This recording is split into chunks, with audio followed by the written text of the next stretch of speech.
It's just coming to tell. There's this little story I tell about how being goes about this whole game, right? And why it goes about this whole game. And it's just a story. It's just like it's like a fairy tale, right? Okay.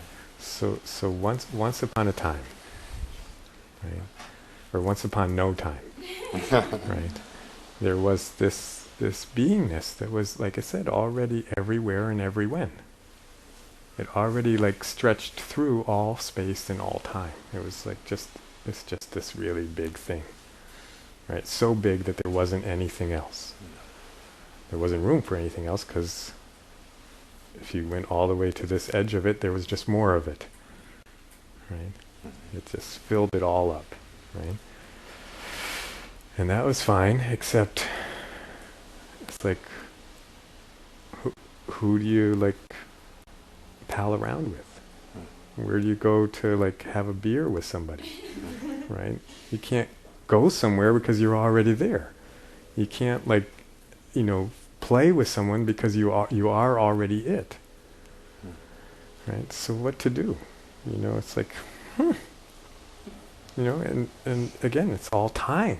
That's a lot of yourself. It's like,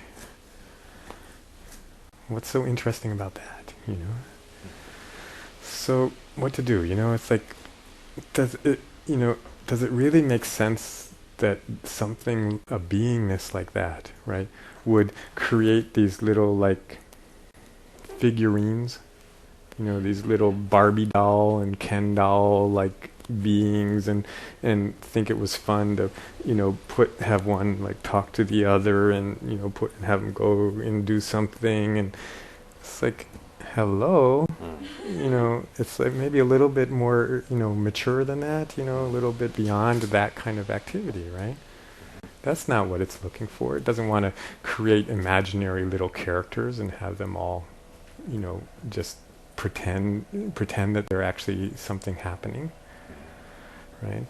So that doesn't work, right? Jeez, what to do? Well, there's one other possibility, right?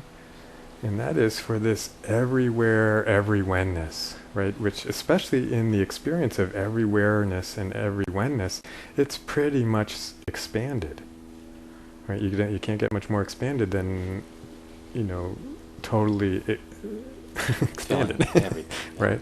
And when this everywhere and everywhenness is expanded, its nature is space, right? There's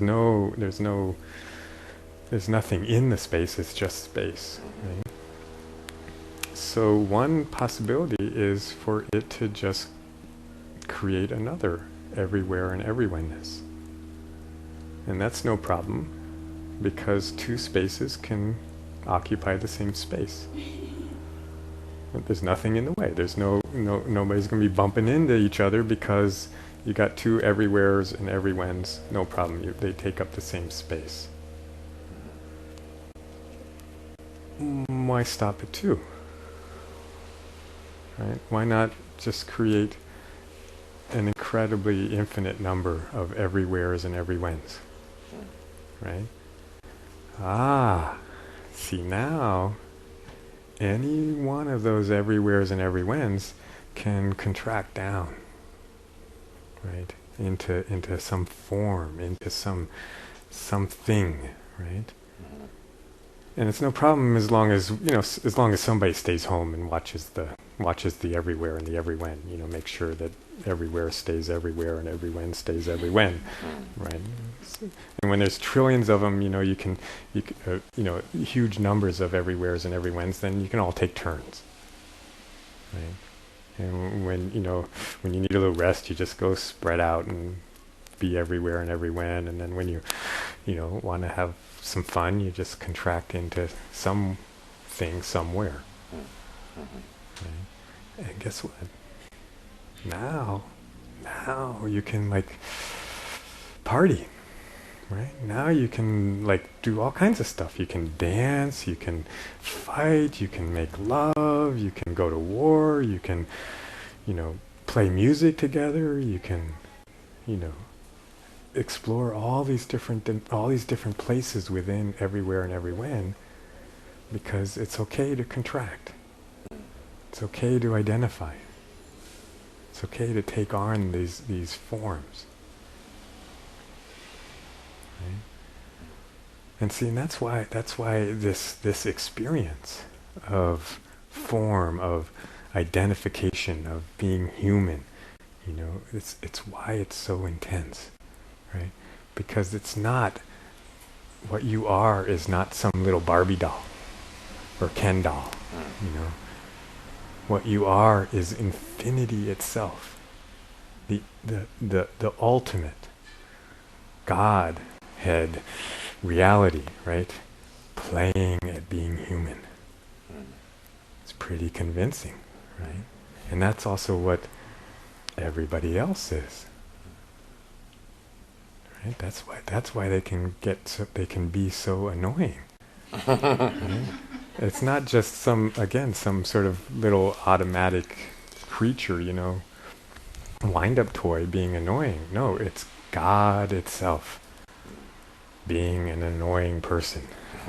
Right? I say it's as if the person that's annoying you, that part is being played by Anthony Hopkins. Right? If Anthony Hopkins wants to play an annoying person, imagine how annoying that would be. Right? So that's the way being. See, that's why there can be this setup and then this release, and then another setup and then a release, because it's okay. Nothing gets harmed, nothing gets lost.